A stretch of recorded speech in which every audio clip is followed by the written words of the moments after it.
Përshkon çdo ditë me këmbë kilometra të tëra në thuajse të gjithë Gjirokastrën me qëllim për fitimin e sadopak të hollave nga shitja e gazetave. Ky është Rushit Kusho, 54 vjeç dhe ka mbi 20 vjet që sfidon çdo ditë kushtet atmosferike ku fitimi nuk justifikon lodhjen e stërmundueshme që zgjat për orë me radhë. I njohur nga të gjithë në Gjirokastër, ai thotë se nuk fiton më tepër se 300 lekë në ditë. Tani nevoja për të jetuar, nevoja për të pasur diçka të ardhra për të jetuar, më detyroi mua të filloja punën 2001 me gazetan. 15 prill 2001 kam filluar nga shitja e gazetave, ku kishte një interes shumë të madh për shkak të sepse mediat ishin shumë më të pakta se sot. Dhe detyrova të nevoja punë me gazeta, cilja të ardhra jo të pakta, deri në kufirin për të plotësuar nevojat e mia për të jetuar.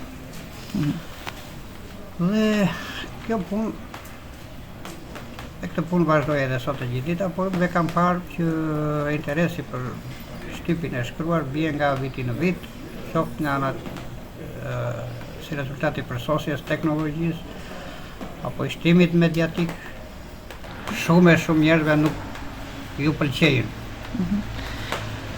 Tani unë nuk e le dot këtë punë sepse u mësova. Punoj edhe me klientë të përhershëm më shumë, me këta punoj. Po, edhe këta janë kufizuar, dita ditës paksojnë, ja ka arritur deri në 13-15 veta. Pastaj ç'mund të dalë rastësisht.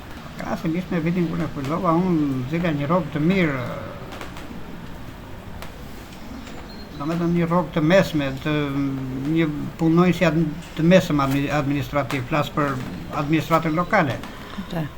Përse sot ka arritur puna deri këtu. Megjithatë, nuk mund të qahem sepse kjo është puna, këta janë njerëzit, ky jam unë. Gazetashitësi i palodhur është me statusin e të verbërit, gjë e cila ja vështirëson edhe më tepër punën, ndërsa edhe përfitimi monetar nga ky status është i pamjaftueshëm. I heshtur dhe i kokulur dhe me shpresën për gjetjen e klientëve, Rushiti sfidon problemet e hallet me të cilat jeta dhe fati e kanë vendosur prej vitesh të përballet. Unë jam me probleme në shikim si rezultat marr pagesë verbërie